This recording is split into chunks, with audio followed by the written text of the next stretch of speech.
Mayroon nakapagsabi sa akin, nagrekomenda sa akin na mayroon daw isang senior citizen doon. Ano ba pangalan ng nakatira doon? Hello? Maupay? Musta ka dyan? Ay, ito pala.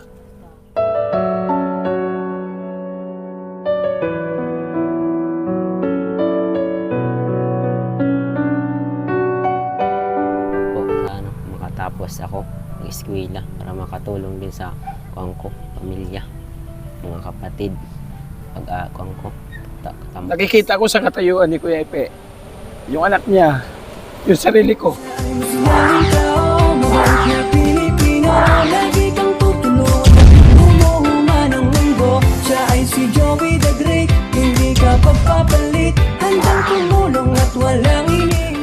Magandang hapon po mga kalingap, shout out. So, kasalukuyan po ako mga kalingap, naghahanap ng malilinisan ng motor. Burn out kasi kaya na hirap po magkarwas.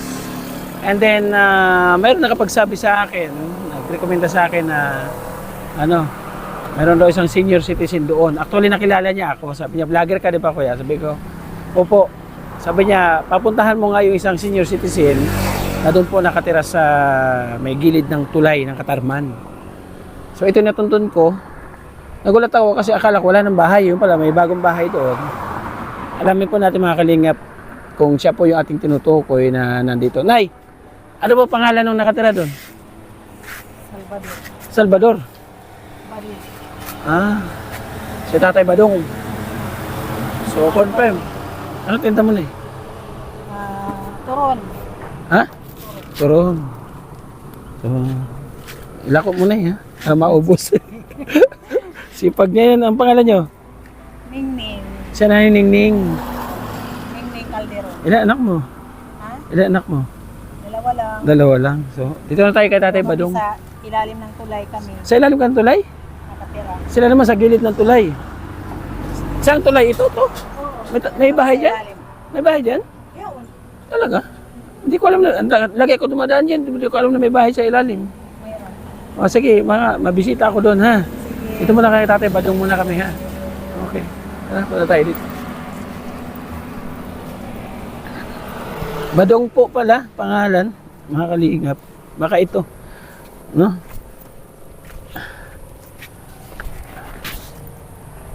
Ay, may aso. May aso po. Sana nandito sila. May ayam.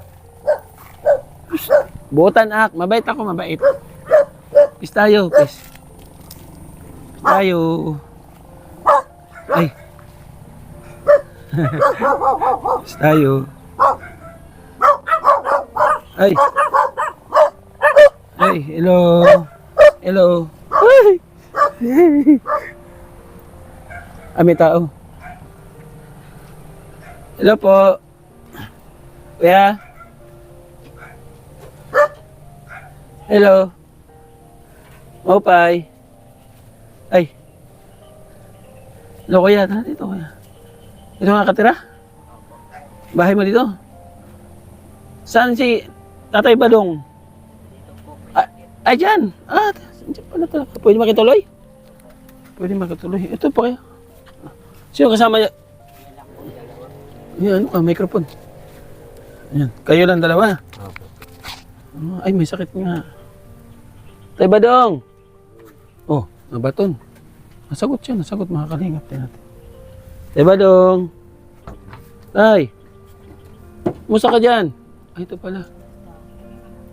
Anong balita? Kaya? Sol naman nga ng ulo. Kaya? Nagbalik na naman. Ano masakit sa'yo?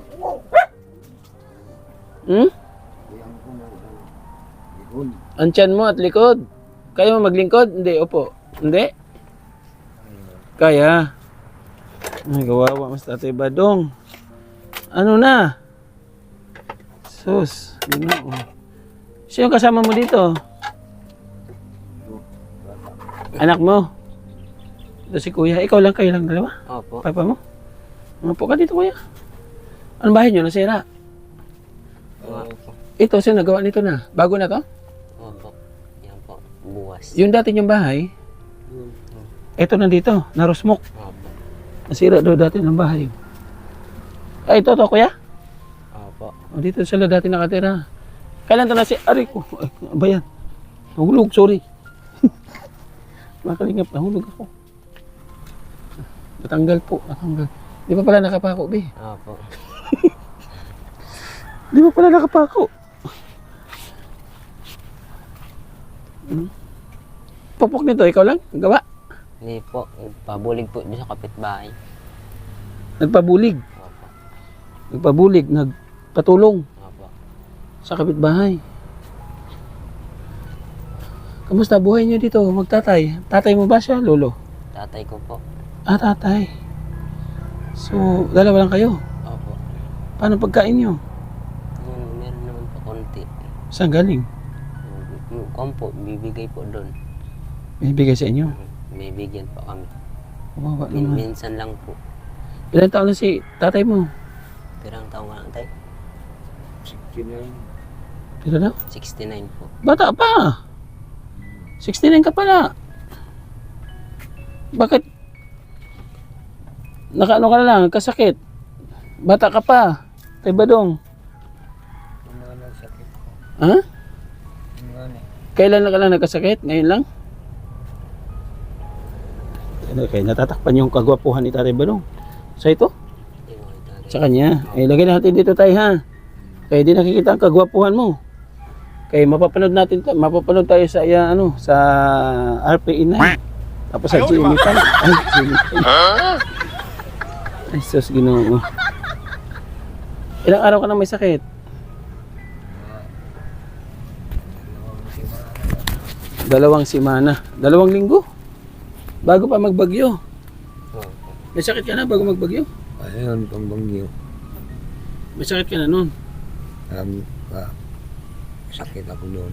Pero nung wala pang bagyo, anong trabaho mo? Nung medyo malakas ka pa? Nanananggot. Na? Nanananggot. Nanananggot. Ano nanananggot ba? Bukang po, akyat ng nyug. Itong nagkukuha po ng tuba. Ah, ito ba? Ay, ito. Ito? Papa. Tapos binibenta mo sa Katarman. Nagkukuha po sila ng bibili po. Eh, paano yun? Eh, di ka na makakit na nyog. Sino umakit na ngayon? Ako po nagkukansanggot. Ay, ikaw na pumat kay tatay mo. Opo. Kaya mo naman. Hmm. So, siya na pala ang nagpalit ng ano, akit. Magkano na kayo sa ano, sa nyog? Ano, tuba? Kakan lang po. Isang galon. Isang galon lang? Minsan nga di po mapuno yan. Isang ganito? Galon? Opo. Minsan po di po mapuno. Ay, Nakuha ko si Dito po kaya binagyo. bangyo. ano bumagyo? Opo. Ilang puno? Lulos lang kami. 5 lang po. 5 puno. Tapos hindi pa makapuno nito. Pag kompo, marami po ang laman. Pag hindi binagyo, Opo. malakas yung tulo ng ano. Opo. Nyog. Nagbagyo po. Kaya Ano yung konti sangkap lang. nito? Bakit naging pula? Di ba puti yun? Malabas? Yung po, barok. Barok. Ah, ito. Pwede makita? Opo. Barok daw, barok. Di ba barok? Ay, ito, barok nga. Oh. Di ba kasama yung Tarzan yun? Barok? Opo. Barok. Powder siya. Ihalo lang doon sa ano. Opo. Titimpla. So, paano yan tayo? Wala kang kabuhayan ngayon. Ang pagkain nyo. Mm. Wala ka asawa? Mayroon pero walang kami. Hiwalay kayo. Asawa mo? Ilang taon na? Na 11 years. Ilan? 11 years na. Pira daw ba? 11 years. 11 years. Oh, Hmm. tagal na. Hindi ka na nag-eskwela? Dere po kayo kwan. Ngadto po kwanta sa Bicol. Sa Bicol ka dati? Oo, pangulit po kay sa tatay. Ah, Kay agiswela po kadto kay waray man birth certificate ko ay adi nga di sa Samar. ang birth certificate mo? Opo, tapos yan po kung hindi po ako makakon kay tatay kay may sakit. Hindi ko pwede ba kwan bayaan. Ay, ibig sabihin, sa Bicol ka dati? Opo. Saan sa Bicol? Bicol Camarines Sur. Camarinesor. Opo. Ragay. Sa Cam Norte ako. Ay, Ragay siya. Dinagan. Sa Norte ako, sa Dait. Ka-star ako sa Kwanbaya. Sino tinirahan mo doon? Ko po, tita. Kapatid ko. Nag-aaral ka doon? Opo. Grade 6 po na ako. Grade 6 ka pa lang. Ilang taon ka na? 15 po. Kuha na po sana ako grade 8. Hmm. Kaso, huri po yung birth certificate ko. Nandito sa Samar. Nahuri po nga ako kay ako mga kaklase, grade 8 na ako, hindi na kay nagkuhan ako sa pag-eskwela, hinto. Kumusta yung grade mo nung elementary? Maganda? Hindi. Maganda man po. Gusto mo makatapos sa pag-aaral? Yung pangani. Hmm? Yung pangani gusto ko, katapos. Pangarap mo makatapos? Opo. Ngayong pasukan, gusto mo mag-high school? Makapasok po. Gusto mo? So, yung birth certificate mo, nandiyan na, wala nang problema. Hindi ko lang pangani alam. So, ayusin pa yung birth certificate mo. Opo. Marami tayong nanonood dyan na gustong tumulong sa Sa- katulad mo na gusto makapagtapos. Hmm. Anong pangarap mo paglaki? Teacher po. So, mag-teacher. Hmm. Sige, magsabi ka sa kanila. Nandyan, marami nanonood sa atin. Baka sakali matulungan ka. Kung po, sana makatapos ako ng eskwela para makatulong din sa kuwang ko, pamilya, mga kapatid. Kuwang ko, tampos. Kaaral. Opo. So, tulungan natin. Ano nga pala pangalan mo? Efren po. Efren. Hmm. Si tatay, Badong Baduy po. Dominador. Baduy po. Baduy. Opo. Badong naman pagkarinig ko doon. Sabi niya, Baduy pala. Opo. So, pangarap mo makapagtapos para makapag-teacher. Opo. So, kahit na ilang taon ka na ngayon, 15 pa lang po. kahit 15 years old ka na, hindi ka mahihiya pumasok sa high school. Ay, hindi po. Kuya ko po nga pumasok din siya. Kuha na po siya ngayon. Grade 10 na. Ilang taon si kuya mo? Kuha po 17. So, kung sakaling mabibigyan ka ng pagkataon na makapasok sa sunod na taon, hindi mo sasayangin yung tulong na bibigay sa'yo. Hindi. Okay. Mga kalingap si Kuya Efren. At pangalan mo Efren, pang matanda. Oo po. Ngalan po sa akin. Ang palayo ko po, Epe. Ipi. Oo. Pang matanda pangalan niya. Ano tay? Nag-check up ka na? Hindi po nga ni Pen. Hindi pa siya pa-check up? Gusto po nga ipa-check up. Kaya kung po kayo. Lalo na po kasi hira. Hindi, sa check up dito sa hospital natin, wala mang bayad. Ang problema lang, yung sasakay ka dyan, papunta sa hospital. Oo. Kasi pagka nandiyan ka sa hospital, so pipila ka, may proseso lang, kailangan mo lang magtiyaga. Oo. May ID si tatay mo? Hindi ka ID ka senior? May ID ka ng senior? O, dali mo lang ID niya. No? So, ipacheck up mo siya para malapatan ng tamang gamot para gumaling ka agad. Hindi ka, anong pakiramdam mo tayo? Hindi ka giniginawa, ano? Hindi na ako nga eh. Maginaw ka. Tapos, yung panlasa mo, okay naman. Mga buwan, parang kapsi. Matabang. Yung kanina, sabi mo, anong nararamdaman mo pagbangon mo? Ang likod ko, at saka tiyang ko. Anong nararamdaman mo sa tiyan? Nasakit. Ang Nahilab? natin ninigas ito. Naninigas ang tiyan mo? Parang may gumuguhit na matigas? Nako. Ano kaya yan? So, kailangan ma-check up talaga siya, no? Pepe, no? Opo. Kung sakaling meron kang pamasahe papuntang hospital, kaya yan, ma-check up? Opo. Samahan mo siya? Tulong na po kami. Patulong na po ako sa kapatid ko. Nasaan kapatid mo?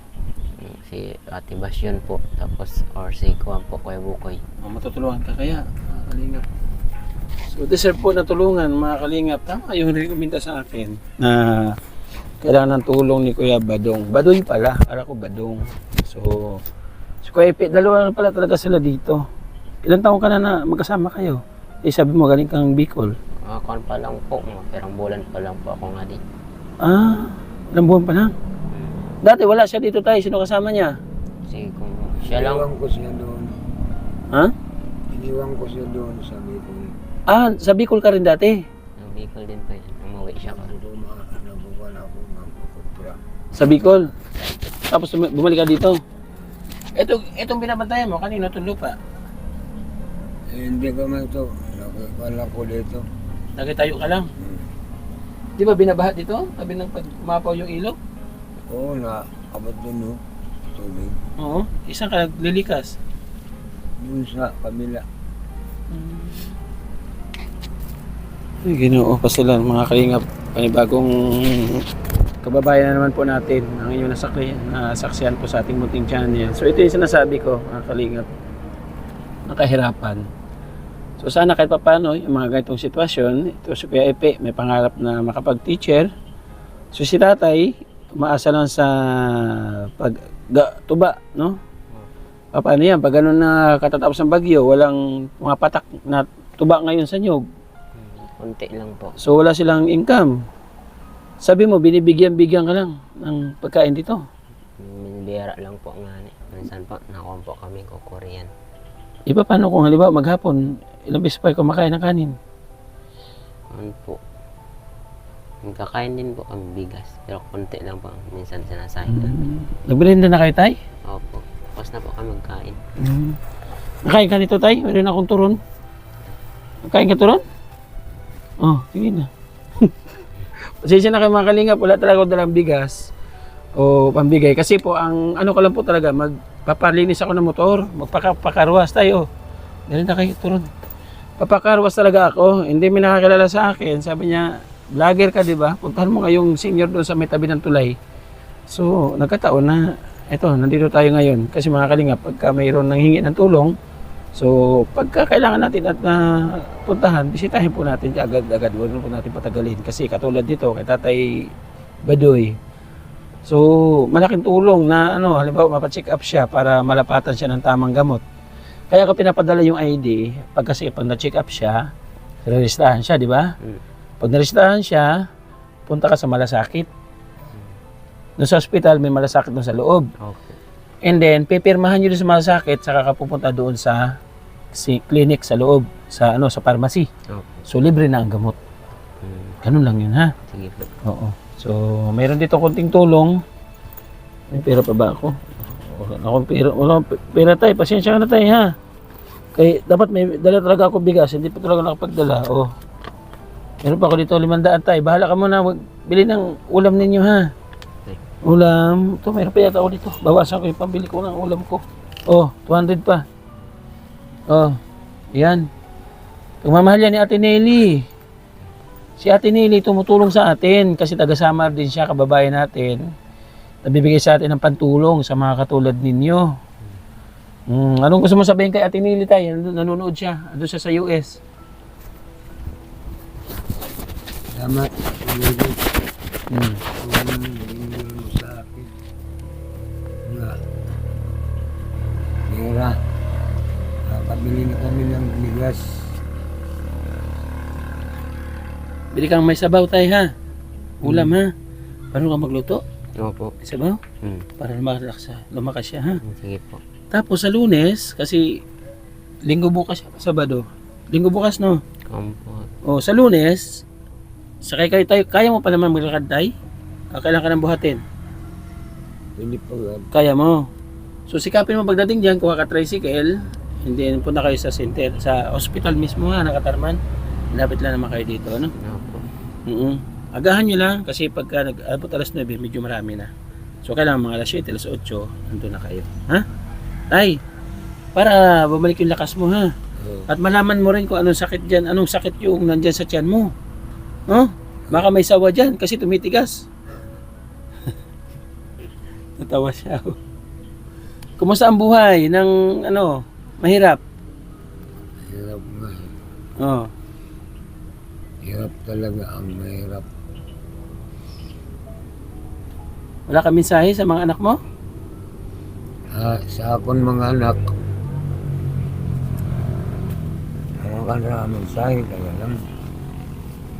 Mga kwan, hindi nga. Hirap din. Tama lang nila sahod. Nagkatrabaho sa kontraksyon. May 500 ang tanlaw. So hindi rin makatulong sa iyo. Nga. Hindi rin. Wala kang anak na medyo maganda-ganda buhay? Wala. Oh. Yun ang mahirap. Hindi sila nakapag-aral nung araw. Oo. Oh. So, ayan ha, nakita mo na yung resulta ha. Sige po. So kailangan mo mag-aral. Sige No? po. Kasi kahit pa mo, kaya mo naman siguro kahit pa paano. Di ba? Malapit lang may high school dito, di ba? Opo. Pwede lakarin. Ako sa galutan. Oo, pwede lakarin dyan lang. Opo. So, tayo hindi na ako magtagal ha. O sige. Oo, kasi hindi mo yata kaya kumanta. Kasi sabi natin nili, pag nagbigay ka ng pera, pakakantahin mo. Ngayon, di mo naman yata kaya. Kaya pa ba? Hindi na. So, sunod na lang pagkatapos ng check-up ha. Pagbalik ako dito. So ito ganito na lang tayo ha. Okay lang na itong interview ko sa inyo. I-upload natin sa Facebook at saka sa YouTube. Baka sakaling mayroon makapansin sa kalagayan po ninyo, matulungan po kayo. Okay lang? Okay lang. Okay lang. So kung may kahilingan ka tayo, anong kahilingan mo kung sakaling mabalik ako dito sa iyo? Anong tulong ang kailangan mo? Gusto ko yung tulong nga. Yung gamot. Sa katawan kasi yung katawan ko masakit. At saka yung tiyan ko, pag nagbuwan yun, hindi ako makapagbuwan. Tayo, pag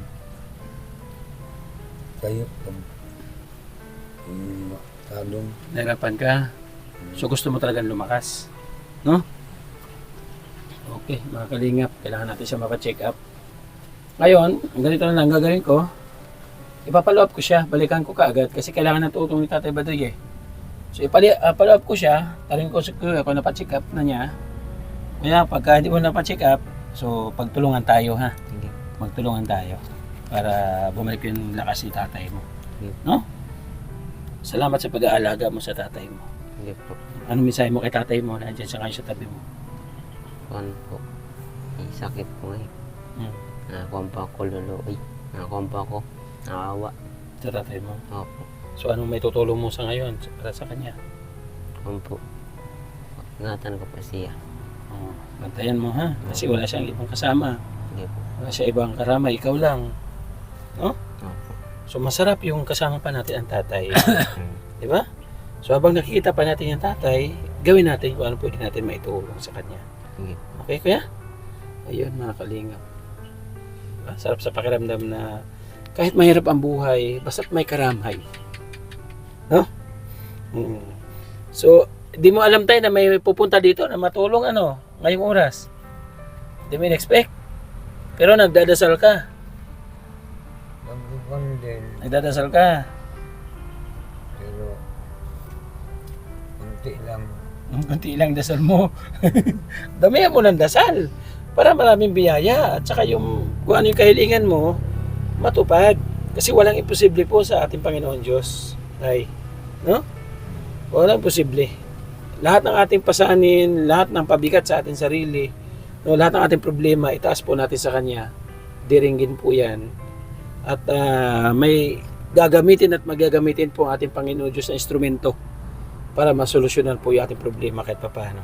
Okay? Okay tayo. Okay, Ben? Sige po. So, bili ka ng ulam mamaya ha. Sige po. Tayo, bili ka may sabaw ha. Para mainitin sik mo na mo at lumakas-lakas ka. Okay. Pag kami nag-sponsor, mabalik ako ha. Pero sabi ko nga, kahit walang mag-sponsor, ipalo up ko kayo. Ha? May pabigas naman si Ate Pitjo. So, sa sunod, kahit bigas lang ibigay natin sa kanya, at least napalo up natin. Diba tay? Okay. Pahinga ka na ha at magpagaling. Kuya, di na ako magtagal. Thank you ha. Sige po. Okay.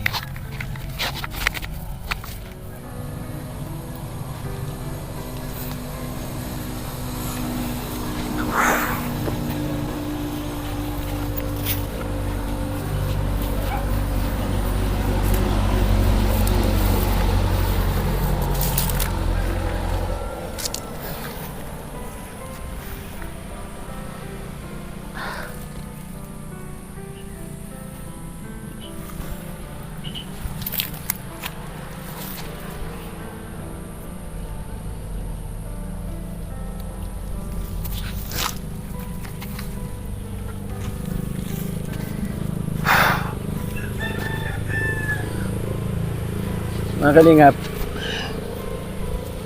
kanina ko pa gustong ilabas doon. Kasi po, nakikita ko sa katayuan ni Kuya Epe, yung anak niya, yung sarili ko. Noong panahon na dalawa lang kami ni tatay, dalawa lang kami nagdadamayan. Sinabi niya yan sa akin. Sabi niya, nak, kahit mahirap ang buhay, basta't may karamay, okay na. Diba? So, ang tanging niyang karamay, yung kanyang anak na bunso. Sa pang-araw-araw na lumilipas, sa magdamag na lumilipas, yung anak niya na bunso, na may pangarap na makapag-aral. Ako dati, pangarap ko rin. Sabi ko tayo, bakit di ako nag-aral? Katulad sa kanya, yung problema niya, yung certificate, tapos yung card nandito sa Samar, naiwan. So, ganun din nangyari sa akin sa Manila. Kaya tumanda.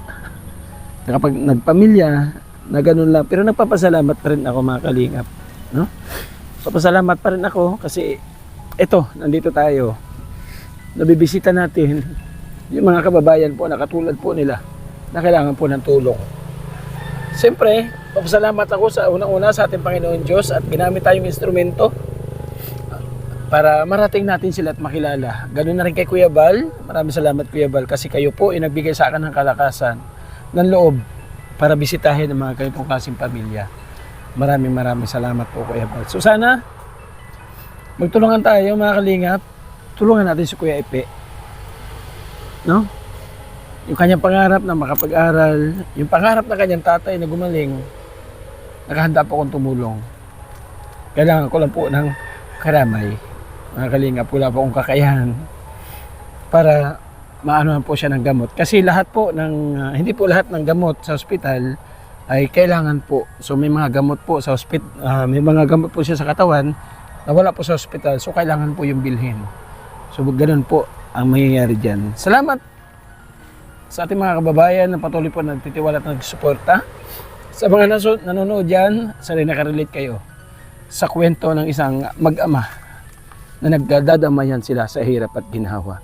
Sabi niya nga, yung kanyang anak, iniwan niya raw sa Bicol, nagpapunta siya dito. So ngayon, sinundan siya ng anak, papunta dito, para may makasama. Di ba? So, relate na relate ako sa kwento ni Kuya Epe, mga kalingap. Kasi si tatay, parang Caloocan, lumipat siya ng Tondo, iniwan niya ako sa Caloocan, pumunta ako sa Tondo para makasama ko siya. So, ganun na ganun po, mga kalingap. So, by the way, maraming salamat kay Ate Nelly. Sa konting pagmamahal po, sana'y nakatulong sa kanila. At sabi ko nga, paunang tulong para sa solusyon po ng kanilang mga pangangailangan.